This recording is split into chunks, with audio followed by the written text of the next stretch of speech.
Hello, my friends. Are you worried that being stuck inside for the next 2 weeks might activate those drinking triggers? Well, stay tuned because this video will probably help you.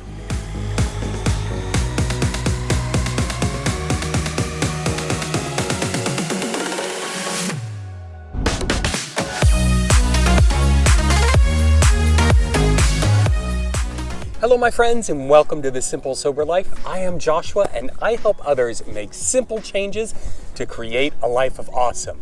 Welcome, my friends, and thank you so much for joining me today.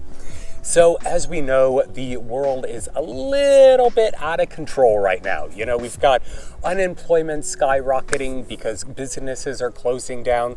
We've got the coronavirus that is worldwide spread and causing a lot of anxiety, a lot of chaos, and, you know, it's disrupting many of our lives to the point where I think I saw a statistic where a third of the world's population was under some sort of stay-at-home restriction.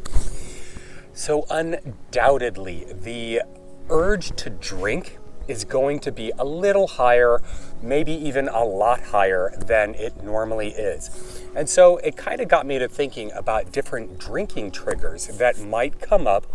And I wanted to shoot a quick video on what those might be and how we might be able to control them so that we can steadfastly maintain our sobriety during this chaotic time.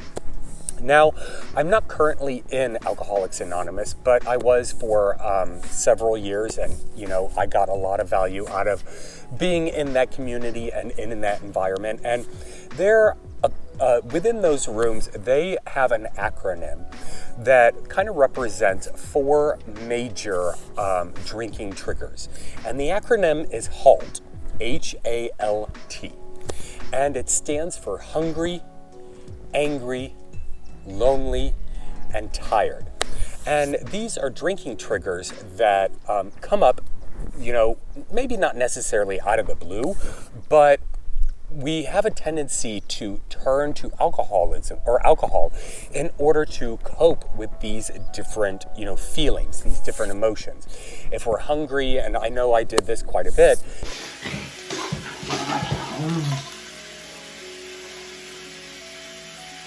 lay off me, I'm starving! Instead of eating anything when I would get hungry, I would actually reach for the bottle, and that would sequester my need for food. On many occasions, I would go days without eating as long as I had, you know, my fifth of vodka or my Jack Daniels or my wine or whatever it was I chose to drink at that time. I would just reach for that bottle, glug, glug, glug, glug, glug. And, you know, I would trick myself into believing that I had eaten something rather than, you know, getting up out of bed and, you know, going and fixing myself some legitimate food. Angry is another huge drinking trigger, and especially right now with tensions being high, you know, people are kind of on edge all the time right now, and so it's really easy to kind of flip that trigger and turn angry. And you know, alcohol is a depressant, and so when you're feeling all tense and angry and things like that, you know, your first response might be to reach for that bottle or reach for that drug, you know, smoke a bowl or you know, mix a cocktail or something like that. And so being angry is a definite trigger, and I know I experienced that quite a bit whenever I would get frustrated, and I was always frustrated when I was drinking. My first instinct and my first reaction and my first action was to reach for that bottle, and then, you know, it kind of just calmed down my nerves a little bit. You know, I could handle things a little bit better. Being lonely is another drinking trigger. And, you know, a lot of us, and myself definitely included, you know, towards the end, my only friend was the bottle. And so, you know, whenever I was feeling lonely, like I had no one in the world, I would reach for my favorite friend and take a big old swig over and over and over again. And you know, feeling lonely is you know, almost an epidemic in itself. So reaching for the bottle, you know, tends to be a knee-jerk and quick fix to filling that void of loneliness that some of us feel. And then being tired. I knew when I would drink that I'd be able to get some good sleep. I would just pass out. And so, after coming home from work or even before work, I'd be tired, and I was tired all the time. I would reach for that bottle, and, it wouldn't necessarily give me energy, but it would trick my mind into believing that, okay, now I'm ready. I can go and do this, and let's go. So, when we're tired, our instinct might be to reach for the bottle. So that is one thing that I did get out of AA, learning about those 4 main drinking triggers: hungry, angry, lonely, and tired. Now, I believe that there are many, many other drinking triggers, and one of them is emotional distress. And right now, a lot of us, not me, but a lot of people are issued a stay-at-home order, meaning that they can't go out of their house, or they're not supposed to go out of their house, except in necessary occasions, to go to the grocery store or whatever, go to the doctor, whatever the case may be. And all of this false information that we're getting fed about COVID-19 and about the financial markets and about, our employment. So many people right now are not working because so many places have had to close down, or they've been furloughed or laid off. And so all of these different stresses can really add up to almost to the breaking point. I mean, people are going crazy right now. And so a lot of times, the only way that we feel like we could escape all of this pressure is to reach for the bottle. I know I experienced that on almost daily occasion. I would put so much stress on myself. And then even when I didn't have a lot of stress, I would create stress in my mind. And that would build up a lot of that emotional, craziness. And so in order to kind of calm my mind down and take myself out of, the reality that I was creating, I would reach for that bottle. Now, if you have, recently quit drinking, you might be experiencing a lot of withdrawal symptoms. This could be tremors, and that's when the alcohol is leaving your body and your nervous system just can't handle it, and so you start shaking. And the only way to calm those shakes, those tremors, is to take a drink. I've been there. I get it. Headaches, fatigue, all of these are different symptoms of withdrawal. And in order to just get rid of those, just get them out, it's very sensible to, pick up a drink or pick up a drug and kind of alleviate those wretched symptoms. Another reason people drink is from boredom. If I'm one of those people who like to just be busy all the time. Got to be doing something all the time, whether I'm working on my videos or working at work or a blog post or a book or, out and about doing something. I can't just sit and be still. And that's something that I need to work on. But if I get bored, then my mind starts going. And it starts playing little games with me. It wouldn't hurt to have a little drink now, just to fill up some time, just to have something to do, I could go ahead and do that. Boredom can totally be a drinking trigger. And if you are stuck in the house right now for the next 2 weeks, no doubt boredom will set in. There's only so much you can do in your house, sitting there, or whatever. Only so many times you can clean the bathroom until you're like, oh, God, I gotta get out of here and do something. I'm so bored. Another drinking trigger is peer pressure. And I was talking with someone at work. This was a while back, and I forget what it was. I think he invited me to a bonfire, or said he was thinking about having a bonfire or something, or he asked me, maybe we should, meet up after work or something, hang out, chill. And I'm like, okay, cool. I don't drink. And the look on his face was of complete and utter confusion. And so immediately I felt kind of peer pressured, I'm like, oh gosh, there's something wrong with me. And so that peer pressure can really kick in, especially if we're in situations where we're gathering with other people who are drinking or out and about and having a drink. I remember, when I was a server, I'd deliver cocktails to someone's table, and I would keep in my head how many drinks those people had.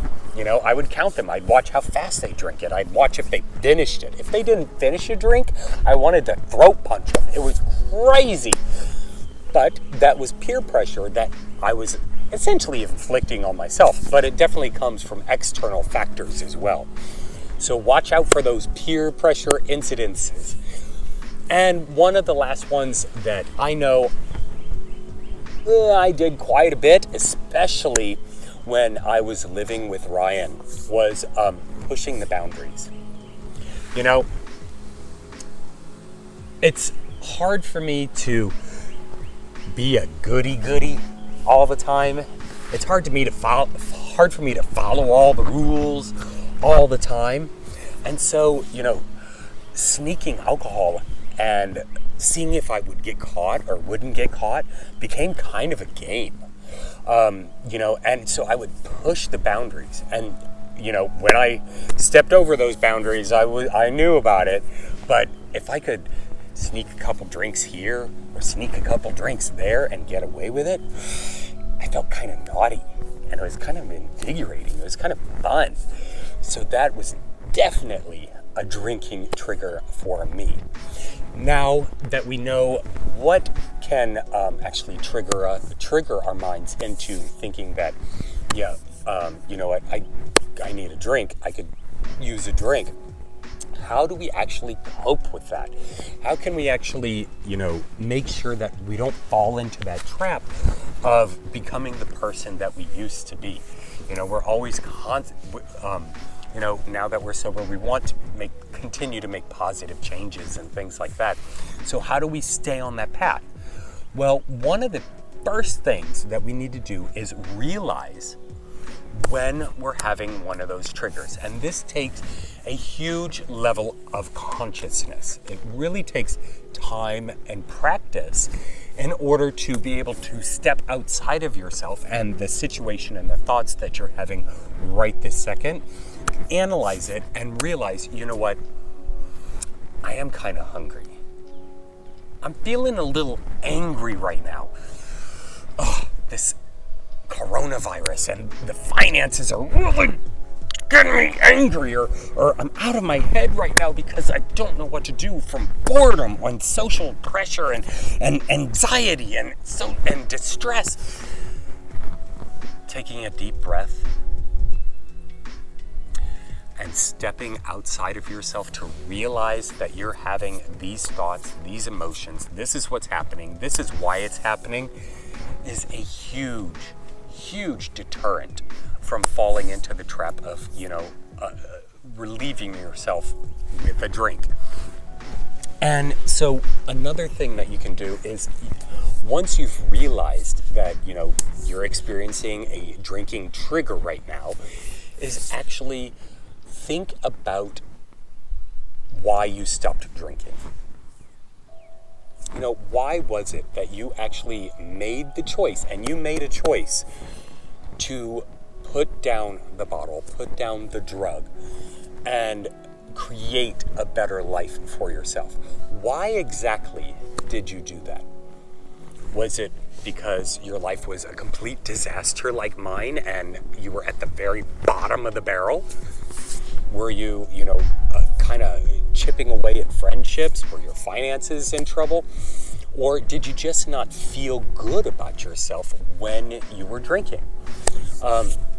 One thing that really helps me is when taking a look at pictures from my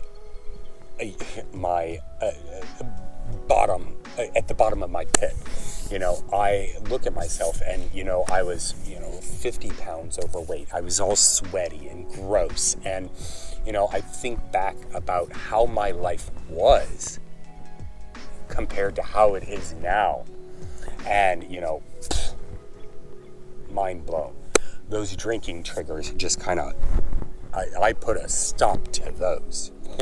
Another thing that you can do that really, really helps is reach out and talk to someone who knows what you're going through and who might be able to be empathetic. Hello. I was just thinking, I had such a bad day at work that I just don't know what I'm gonna do. What do you think I should do? Well, you're not very helpful. Someone who, has either been there, if you're in the program, a sponsor would be good. Otherwise, just reaching out to a friend, someone who you know and trust and can actually feel comfortable talking about what you're going through. I know, and I've been there. The last thing that I wanted to do when I wanted to drink was pick up a phone. And no one calls anymore anyway. I mean, just shoot someone a text. But even doing that can be one of the most difficult things you can ever do. But it can also be the most beneficial. Just reaching out and talking to someone. Even if it's just verbal diarrhea all over them about what you're going through. It can alleviate a lot of that emotional distress. It can alleviate, that anger, any of those raw emotions that you're having that are kind of pushing you into thoughts about, going back to who you used to be. Something else you can do is actually do something you enjoy that you have to do sober.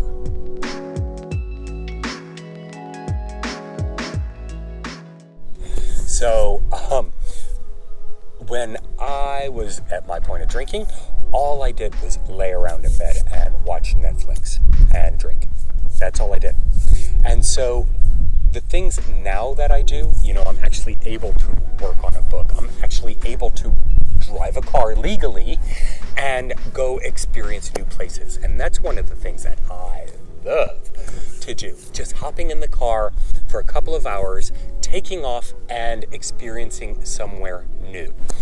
And to actually experience it, I have to be sober.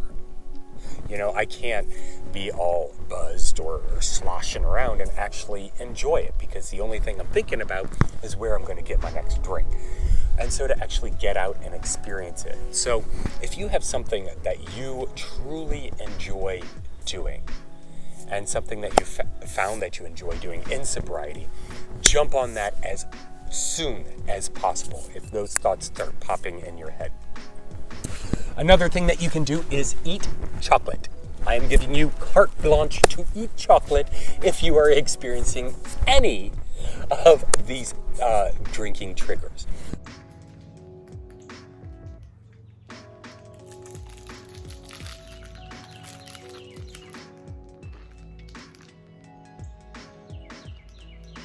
Chocolate actually has a chemical reaction in your brain that simulates alcohol.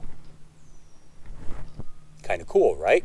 And so, pop a Hershey Kiss in your mouth, or I don't know if you've had these before, but I forget, I think it's Reese's. I think it's a chocolate bar called Take 5. It's got some salty pretzel in there with some crunchy goodness and some chocolate. Oh my God, so good. Even if you are doing a low carb thing or, watching what you eat, I give you permission, and I hope you give yourself permission. Pound away at that chocolate. and at least until that trigger subsides and you're kind of mellowed out, all right? That also helps with emotional distress. It helps with anger. Who's angry when they eat chocolate? It has some caffeine in it, so it'll kind of boost you up a little bit. Some sugar, kind of work up that blood sugar so that you're not as tired. You can get rid of those those drinking triggers just by having a piece of chocolate. It is life's magic pill. Another thing that you can do is take a nap. Everything looks better in the morning. And after working 60 hours a week and working my side hustles and going to school, I am exhausted. I am so tired. And I get frustrated because things aren't going as quickly as I want them to. And I feel so much better after I take a nap. It could be a quick 20-minute power nap. And I'm only able to do it on the weekends because obviously I work. But taking a nap just helps me forget about all of that social stress, all of that emotional distress, all of those things. Wake up, kind of refresh, and go for it again. So taking a nap is a huge benefit in alleviating those drinking triggers. And last but not least, get social. Maybe not right now because we're all practicing social distancing, but get together with other people who are in sobriety, who understand what you're going through. Just get together because that energy is infectious. And, it makes you want to be more like the people that you're hanging around with. One of the main reasons that I went back to drinking was because I stopped hanging out at AA. When I was actively involved, when I would hang out with them for brunch or breakfast or, just go and shoot the shit with them, I never had any thoughts about alcohol. And I didn't really have any problems with that. It's because their energy and, their being around like-minded people helped me get out of that mindset. And, once I started putting other things ahead of hanging out with those type of people, that's when, life started, really hammering, and I felt alone. I felt angry. I felt tired. I was emotionally stressed all the time. I was just kind of going crazy in my head. And so naturally, I resorted back to what I knew and what I thought worked. I unfortunately am not attending AA, just with my schedule and everything, it's not feasible. And so I'm putting myself out there through these videos, hoping to help other people. And, I get a lot of good feedback and have great communication with people online so that I can form that circle, so that I can form that group and, actually have that accountability and have that relationship with other people.